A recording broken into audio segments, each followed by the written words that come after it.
Hi, welcome to the Online Jewelry Academy. I'm Professor John Ahr and I'm your instructor.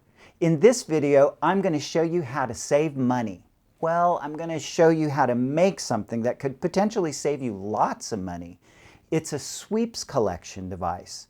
Now, if you look back at any history book that shows jewelers at work in their studio, you'll notice even in medieval times that jewelers would have a sweeps collection hide on their laps. What it's used for is to collect all of the filings, the lemel, the cutoffs, everything that falls away when you're working on a piece of jewelry so that you can collect all the scraps in one place and turn them in later for refining. And potentially, if you're working in gold, that could mean thousands of dollars back into your pocket. Now, historically they used leather, but you could use faux leather too. So I've laid out everything on the bench that you would need to make this device. Now, if you have a bench like mine though, with a sweeps drawer already in it, you don't need to make this. But if you're sitting at a kitchen table, for sure you need to do this. And like I said, even though you may be working in copper, you still might want one to save you from having to sweep the floor. So what you'll need to make this project are some type of hide or piece of vinyl, a board, some clamps, a screwdriver, a leather hole punch, an eyelet plier, some eyelets that are ready to be installed, and the screws. It's really simple. Let me show you how it's done. The first thing that you need to do is to figure out where you want to position your eyelets. And I already know that I'm going to need one on either side and one in the middle to hold this piece of leather. So what I'm going to do is I'm going to punch a hole that's in line with my others. Really easy, just like using a hole punch. But in this case, you may actually need to remove the little bit of leather.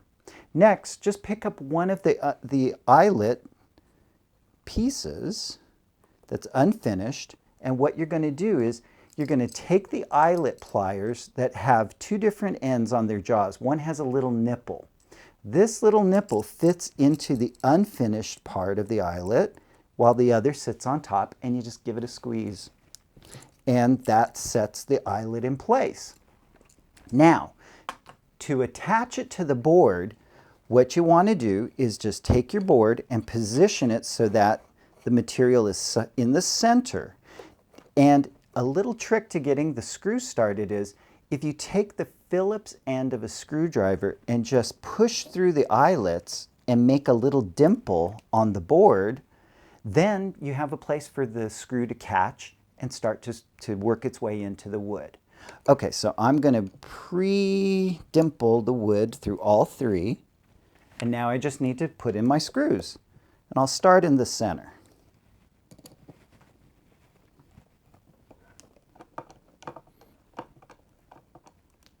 Okay, it's that easy. We've got it attached, and the great part is those eyelets will keep the leather from tearing when you use it.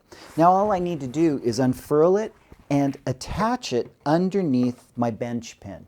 Now I have a bench that's equipped with a drawer and it's very thick, so I need to use really big clamps in order to clamp it to my bench top.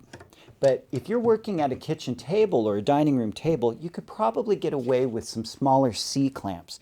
Just be sure that you pad the ends of them so that you don't scratch the wood of a good table.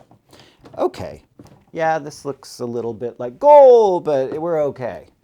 All right, so now what I can do is I can sit at my bench and I can just put this in my lap, and then that way, if I'm sitting here sawing or filing, all of the material that drops away falls into the sweeps collection hide. And then when I'm done working, I can just hold that up, put my chair away, and then I can take a pre-designated container and just drop all the sweeps into this container and save them. And think about it, this is a little container, but if it was halfway full of gold, you'd have a lot of money to play with. I hope that this tip helps you save money and improves your performance at the bench. Check out our full playlist at www.onlinejewelryacademy.com for more tips like this one, and you can also follow us on Facebook, Instagram, and Twitter. Thanks for watching.